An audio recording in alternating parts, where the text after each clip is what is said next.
तो बच्चों आज हम डिस्कस करने जा रहे हैं लेक्चर नंबर 7 है ना, रे ऑप्टिक्स का। इससे पहले हमने जो डिस्कस किया था वो लेंस मेकर फॉर्मूला डिस्कस किया था, फिर लेंस इक्वेशन डिस्कस की थी, अलग अलग मिरर वगैरह अलग अलग लेंस के लिए यूज की थी, कॉनकेव और कॉन्वेक्स। अब हम डिस्कस करेंगे लीनियर मैग्नीफिकेशन। और लीनियर मैग्नीफिकेशन में ये भी मैंने स्टार्ट तो करा दिया था प्रीवियस क्लास में कि लीनियर मैग्नीफिकेशन होता क्या है। तो जनरली मैंने बोला था कि अगर आप रेशियो कैलकुलेट कर दो हाइट ऑफ इमेज का हाइट ऑफ ऑब्जेक्ट के साथ, या फिर साइज ऑफ इमेज का साइज ऑफ ऑब्जेक्ट के साथ जो रेशियो होगा उसको हम क्या बोलते हैं, मैग्नीफिकेशन, है ना। तो ये था हमारा मैग्नीफिकेशन जो हमें पढ़ना था, और ये छोटी क्लास में भी आपने पढ़ा था, क्लास 10th में यहाँ तक आपने पढ़ लिया था, क्लियर। इसके बाद इसको हम एक्सप्रेस कैसे करेंगे, तो उसके लिए मैंने यहाँ पर एक्सप्रेशन लिख रखा है लीनियर मैग्नीफिकेशन के लिए। तो एक सबसे पहले रे डायग्राम आपके सामने, और इसमें हमने कॉन्वेक्स लेंस का यूज किया है। ये अज्यूम कर लो ये क्या है आपका कॉन्वेक्स लेंस, ये हमारा क्या है प्रिंसिपल एक्सिस, और मैंने बोला ये ऑप्टिकल सेंटर, इससे कुछ डिस्टेंस के बाहर क्या दे रखा है फोकस, और उससे पीछे रखा हुआ है आपका ऑब्जेक्ट, मतलब फोकस से पीछे है, तो आपका जो ऑब्जेक्ट डिस्टेंस होगा वो फोकल लेंथ से क्या होगा, बड़ा। अब यहाँ से हमने एक पैरेलल लाइन ड्रॉ किया, और ये पैरेलल लाइन आफ्टर रिफ्रैक्शन ये फोकस से आगे बढ़ जाएगी, है ना, रिफ्रैक्ट होते हुए, और एक रे हमने ड्रॉ किया ऑप्टिकल सेंटर से, ये सीधी चली जाएगी। तो दो रिफ्रैक्टेड रे मीट कर रही हैं इस बी डैश पॉइंट पर, यहाँ से मैंने नॉर्मल ड्रॉ कर दिया, और ये मुझे मिलेगा इमेज, यहाँ पर इमेज फॉर्म होगी, और ये ए डैश बी डैश इमेज का क्या होगा, साइज, क्लियर है। अब अगर ये ऑब्जेक्ट रखा तो मैं ऑप्टिकल सेंटर से इस डिस्टेंस को क्या नाम दूंगा, ऑब्जेक्ट डिस्टेंस। ये इस ऑप्टिकल सेंटर से इस इमेज की जो डिस्टेंस होगी उसको हमने कैसे लिखा है, v से। तो ये मेरा कंसीडरेशन होगा जो मैंने यहाँ पर लिख रखा है, क्लियर है। इसके बाद हमने दो ट्रायंगल लिए हैं, एक ट्रायंगल का नाम है बच्चा पार्टी क्या, ए डैश बी डैश सी, और एक ट्रायंगल लिया है हमने ए बी सी। तो दोनों ट्रायंगल आप डायग्राम में देखो, ये है ए बी सी, ये राइट एंगल ट्रायंगल, और एक राइट एंगल ट्रायंगल आपका ये है ए डैश बी डैश सी। और ये दोनों ट्रायंगल कैसे हैं, सिमिलर, तो इनकी सिमिलर वाली प्रॉपर्टी अप्लाई कर सकते हो, मतलब ए बी अपॉन में लिख सकते हैं ए डैश बी डैश, या ए डैश बी डैश अपॉन में क्या लिख सकते हैं हम, ए बी, है ना। तो हमने यहाँ लिखा है ए डैश बी डैश अपॉन में ए बी, ऐसे ही हमने यहाँ पर लिखा है ना, ये वाला ए डैश सी अपॉन में क्या हो जाएगा, ए सी। तो ये इक्वल कर दिया दोनों के रेशियो को, और ये हमने मान लिया इक्वेशन नंबर 1। अब ए डैश बी डैश है क्या, तो मैं बोलूँगा ये इमेज की हाइट होगी, लेकिन ये डाउनवर्ड डायरेक्शन में है तो इसको -i के साथ रिप्रेजेंट किया है। और ए बी क्या है आपका ऑब्जेक्ट हाइट होगा, जिसको हमने किससे लिखा है, ओ का, और ये हमेशा पॉजिटिव ही रहता है क्योंकि प्रिंसिपल एक्सिस से हमेशा इसकी हाइट पॉजिटिव वे में होती है। और ए डैश सी क्या है, इमेज डिस्टेंस, और ये राइट हैंड साइड में तो इसको मैंने +v से लिखा है। और ये ए सी या सी ए क्या है हमारा ऑब्जेक्ट डिस्टेंस है, इसको हमने किससे लिखा है, -u से। अब यहाँ पर देखो, अगर मैं इसकी जगह पर ये वैल्यू को पुट कर दूं, ए डैश बी डैश की जगह पर -i जो मैंने यहाँ रखा, ए बी की जगह पर मैंने o रख दिया, तो ये बन गया -i अपॉन में o इक्वल टू, ये हो जाएगा सी ए डैश की जगह पर आप क्या रख सकते हैं, b को, तो +v अपॉन में -u। अब यहाँ पर देखो इस माइनस से माइनस कैंसिल आउट, तो ये बच जाएगा b अपॉन u या i अपॉन o, आपस में क्या हो जाएंगे ये इक्वल। अगर मैं बोलूँ इनको कंपेयर कराऊँ, जैसे हम पढ़ के आए कि मैग्नीफिकेशन का फॉर्मूला क्या होता है, I अपॉन O, तो मैं यहाँ पर इसकी जगह पर M पुट कर दूँ तो मैग्नीफिकेशन का भी फॉर्मूला V अपॉन U हो जाएगा। लेकिन ये मिरर वाले केस में माइनस का होता था, और लेंस वाले केस में यहाँ पर कैसा है, प्लस का, ये डिफरेंस है। इसके बाद आपको यहाँ पर एक इक्वेशन यूज की है मैंने, और वो इक्वेशन है आपकी लेंस इक्वेशन, जो हमने प्रीवियस क्लास में डिस्कस की थी कि 1/f इक्वल टू क्या होता है, 1/b माइनस 1/u, क्लियर है। ये इक्वेशन नंबर आपकी 3rd हो गई। अब इसके बाद देखो हमने यहाँ पर कुछ चीज़ें बदली हैं कि इस इक्वेशन में मैंने क्या किया, मल्टीप्लाई कर दिया है बोथ बोथ साइड, है ना, मतलब लेफ्ट हैंड साइड में भी और राइट हैंड साइड में भी मैंने मल्टीप्लाई किया है u के साथ। तो यहाँ से u आएगा, यहाँ पर u आएगा, यहाँ पर u आएगा, कुछ चीज़ें कैंसिल आउट होंगी जैसे यहाँ पर हुआ। तो मेरे पास एक नया फार्मूला मिलेगा यहाँ से, वो क्या होगा वो मैं आपको बता रहा हूँ। यहाँ कैंसिल आउट होकर -1 हो गया, ये u/b हो गया, ये u/f, है ना। अब हमने क्या किया, इस -1 को इधर कर देंगे तो प्लस का हो जाएगा, यहाँ पर 1 मान के एलसीएम आप ले सकते हैं, एलसीएम लेंगे f और 1 का तो f आ जाएगा। और इसको अगर मैंने देखा कि भाई u/b इक्वल टू क्या है, f प्लस u/में f। अब यहाँ से देखो, क्या मैं इस इक्वेशन को रिवर्स कर सकता हूँ? अगर मैं उल्टा कर दूँ तो मुझे एक नया फॉर्मूला मिलेगा, वो मैं क्यों बोल रहा हूँ उसका भी बताऊंगा कि u/b को उल्टा करोगे तो बन जाएगा b/u, हाँ या ना। और ये वाला f ऊपर चला जाएगा और ये वाली वैल्यू नीचे आ जाएगी, यानी f प्लस u नीचे हो जाएगा। और सभी को पता है v/u की जगह पर क्या पुट कर सकते हैं हम, m। तो मेरे पास एक नया फॉर्मूला मिल जाएगा, आप इसको आगे पुट कर लेना। यहीं पर भी चाहो तो यहाँ पर भी लिख सकते हो कि m इक्वल टू हो गया f प्लस u। कोई दिक्कत है, ये m का फॉर्मूला, ये इक्वेशन मान लो आगे मैं बताता हूँ। दूसरा, अगर इसी लेंस इक्वेशन में जैसे मैंने बोला यहाँ पर मल्टीप्लाई किया था u से मल्टीप्लाई ना करें और हम मल्टीप्लाई कर दें इसमें किससे, v से, तो यहाँ पर क्या होगा, देखो चीज़ें बदल जाएंगी। अगर मैं यहाँ v करूँ, यहाँ पर v करूँ तो ये कैंसिल आउट हो जाएगा, यहाँ v हो जाएगा। तो नेक्स्ट इक्वेशन जो बनेगी बच्चा पार्टी, वो क्या बनेगी, -v/u इधर हो गया, b/b कैंसिल आउट हो गया, 1 हो जाएगा। अब यहाँ पर देखो हमने क्या किया है ना, इस वाली वैल्यू को हमने इस साइड कर दिया और इसको मैंने इधर कर दिया।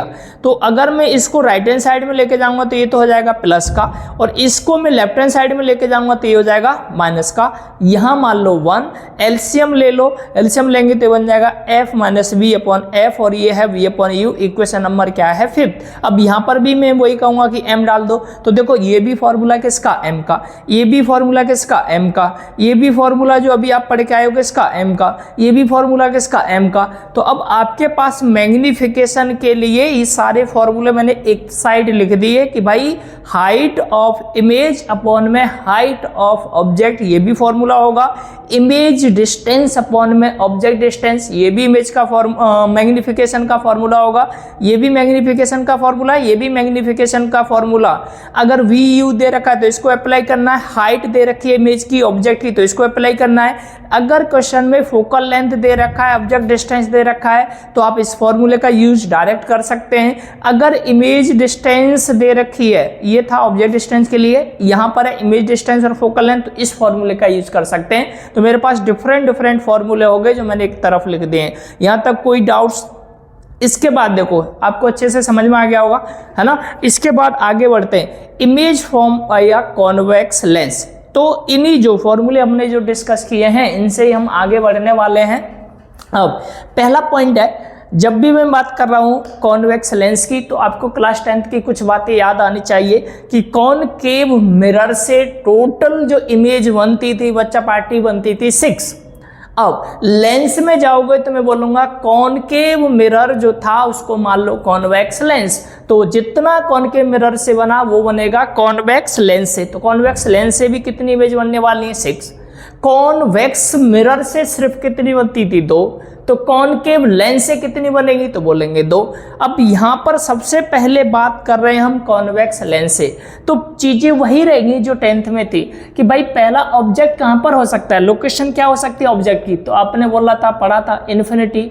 और क्या हो सकता है, बोलेंगे जी बियॉन्ड हो सकता है 2f के।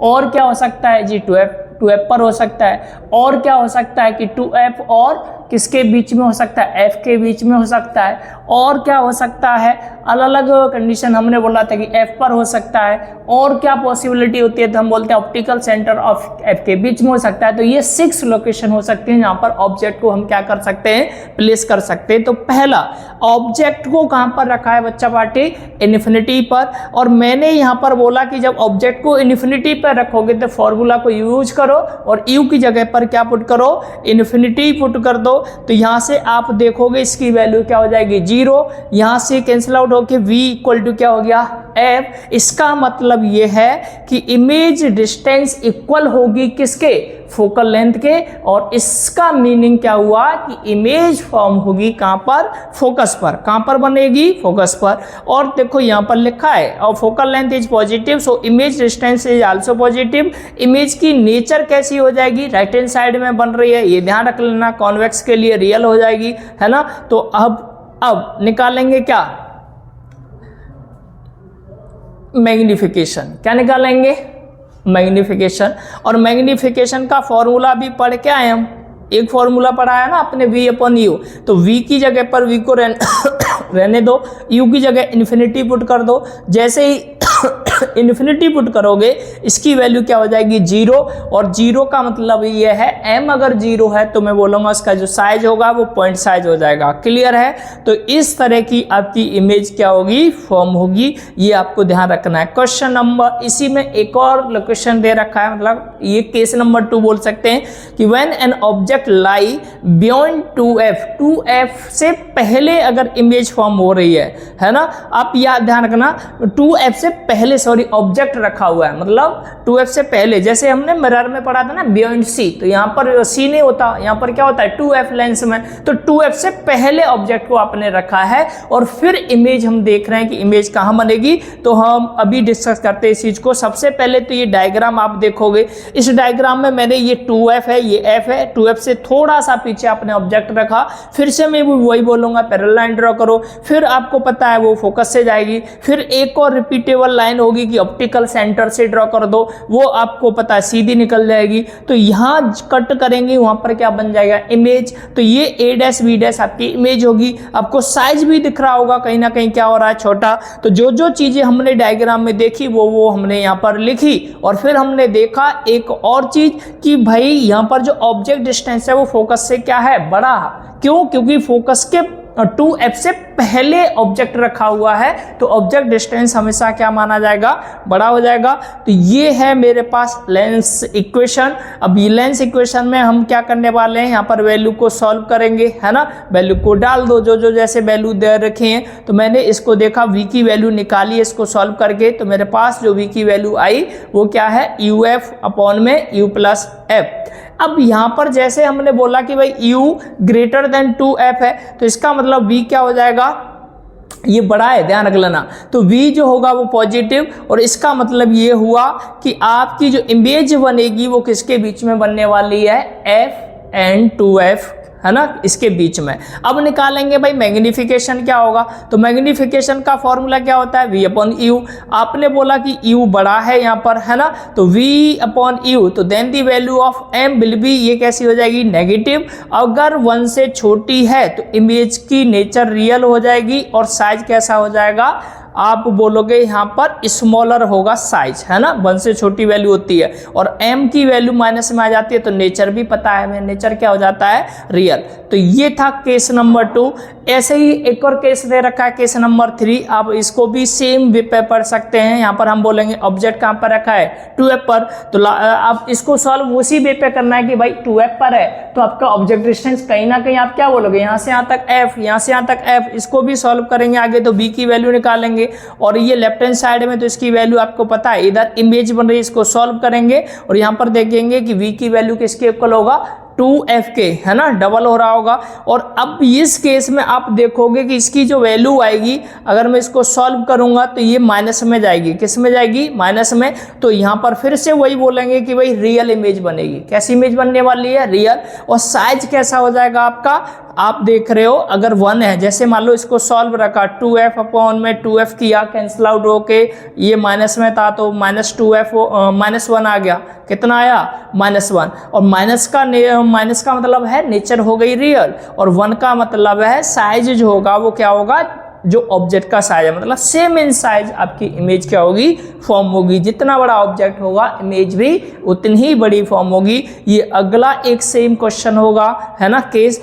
एफ एंड टू एफ के बीच में रखा हुआ है, तो फिर से हम वही बोलने वाले हैं कि भाई उल्टा बोलने लग जाओ यहाँ से। अभी जैसे हमने बोला था कि बियॉन्ड टू एफ जब आपकी ऑब्जेक्ट रखा था तो इमेज कहाँ बन रही थी, एफ एंड टू एफ के बीच में। अब हम बोल रहे हैं कि ऑब्जेक्ट रखा है एफ एंड टू एफ के बीच में, तो इमेज बन जाएगी कहाँ पर, बियॉन्ड टू एफ। क्लियर है। अब यहाँ पर देखो उस केस में जो v की वैल्यू निकालेंगे वो v की वैल्यू आ जाएगी आपकी यू एफ अपॉन में u प्लस एफ। अब यहाँ पर देखेंगे कि भाई जो मैग्निफिकेशन होगा u बड़ा है v छोटा है, तो मैं बोलूँगा नेगेटिव। जब नेगेटिव है तो फिर से बोलने वाले हैं, है ना, रियल बनेगी। अब आप यहाँ ध्यान रखना इमेज आपकी क्या होगी, लेकिन 1 से बड़ी वैल्यू आती है तो बोलते हैं साइज कैसा होता है, लार्ज। तो ये था। एक और केस ले रखा है, ऑब्जेक्ट कहाँ पर है, फोकस पर। जब फोकस पर है तो इमेज आपको पता ही है कहाँ पर बनेगी, इन्फिनिटी पर।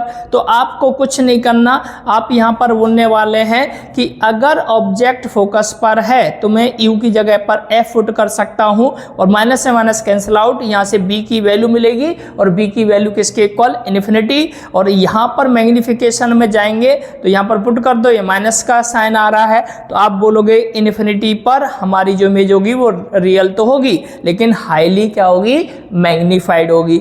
एक और क्वेश्चन है लास्ट, है ना, क्वेश्चन नंबर 6 या केस नंबर 6। इसी मतलब हमने अब तक 5 लोकेशन ऑब्जेक्ट की डिस्कस की। पहला कौन सा, इन्फिनिटी, फिर कौन सा, बियॉन्ड टू एफ, फिर कौन सा किया, between F and two F, फिर कौन सा किया, एफ किया, है ना। अब ये इसके बाद एक और दे रखा है, object lie between F and C. तो अब देखो सबसे पहले यहाँ पर क्या होगा, जब ऑब्जेक्ट एफ एंड सी के बीच में होगा तो आप याद रखना कि कहीं ना कहीं फोकल लेंथ से उस ऑब्जेक्ट डिस्टेंस क्या हो जाएगी, कम। यानी मैं बोलूँगा भाई यू छोटा हो जाएगा और एफ क्या होगा, बड़ा। अब यहाँ पर वी की वैल्यू निकालेंगे तो फिर से वही यू एफ अपॉन में यू प्लस एफ पुट कर दो। यहाँ पर भी देखेंगे वी की वैल्यू नेगेटिव आने वाली है और वी जो होगा वो भी क्या होगा, इस फोकस से बड़ा। जब बड़ा होगा तो मैं देखूंगा कि एम की वैल्यू क्या आ जाएगी, पॉजिटिव। जब पॉजिटिव आएगी तो नेचर हो जाएगी वर्चुअल, और अगर साइज के लिए जाएंगे तो ग्रेटर देन 1, इसका मतलब मैग्नीफाइड इमेज क्या होगी, फॉर्म होगी।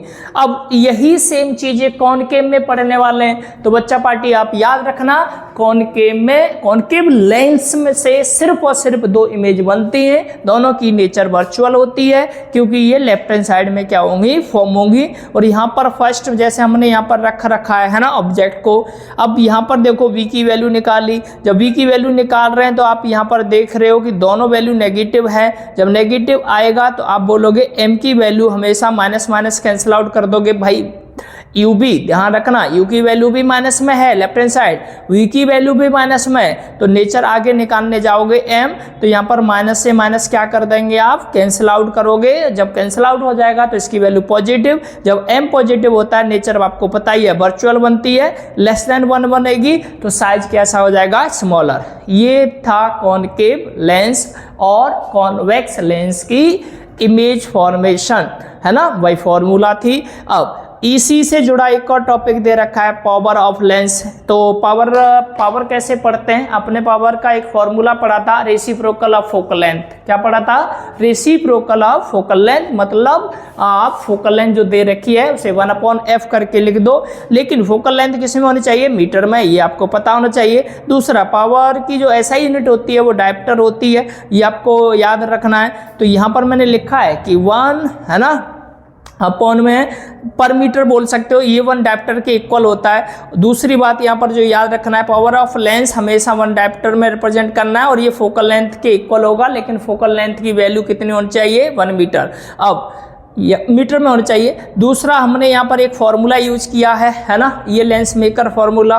तो 1/f equal to mu minus 1, 1/r1 minus 1/r2। मैंने जैसे बोला कि p इक्वल टू 1/f होता है, तो मैं यहाँ पर क्या पुट कर सकता हूँ, p, तो ये पावर का फॉर्मूला हो जाएगा। इसके बाद एक और टॉपिक है इक्विवेलेंट लेंस। इक्विवेलेंट लेंस में आप देख रहे होगे 2 लेंस होते हैं, तो यहाँ पर 2 लेंस है तो ये अलग अलग, ऐसे P1 निकाल लेंगे फिर P2 निकाल लेंगे, तो हमने यहाँ पर लिख रखा है अलग अलग। ये आपने निकाला है एक फोकल लेंथ 1/f1, F1। ऐसे ही हमने दूसरा निकाला है 1/F2। दोनों इक्वेशन को ऐड करेंगे, यहाँ मैंने ऐड किया है, कैंसिल आउट कर दो। कैंसिल आउट करके देख रहे हैं ये सम हो गया है ना, रेसिप्रोकल ऑफ फोकल लेंथ। इनको हम यहाँ पर पुट करना चाहें तो इसकी वैल्यू को पुट कर सकते हैं आप, और ये वैल्यू किसकी है 1/F की, तो 1/F इजिकल टू क्या हो जाएगा 1/F1 प्लस 1/F2। अब इसको हम आगे बोल सकते हैं कि पावर के टर्म में कैसे लिखेंगे, तो आप इसको ऐड कर लो। ये P है यानी इक्विवेलेंट पावर बोल सकते हैं और ऑफ लेंस, तो ये हो जाएगा आपका P1 प्लस, या यहाँ लिख देता हूँ मैं, P इक्विवेलेंट जो होगा वो इक्वल होगा P1 प्लस P2 के। क्लियर। अब यहाँ पर आप याद रखना स्फेरिकल एब्रिविएशन दे रखा है लेंस में, तो इसमें आपको कहाँ कहाँ पे ये सब चीज़ें यूज की जाती हैं तो आप याद रखना। जैसे सबसे पहले तो यहाँ पर डेफिनेशन है, unavailability of lens of large aperture bring to ray in a wide beam. अब दूसरा कहाँ कहाँ पे इनको हम यूज कर सकते हैं, तो मेथड है बाई यूजिंग स्टॉप्स, है ना, by placing the lens so that the total deviation क्या होगा share equally by the two surface of lens, और by using two plano convex lens. तो ये था आपका एक पार्ट किसका, रे ऑप्टिक्स का, जो हमने आज डिस्कस किया। इससे अगले टॉपिक हम अगली क्लास में क्या करेंगे, डिस्कस करेंगे, और आज के लिए इतना ही।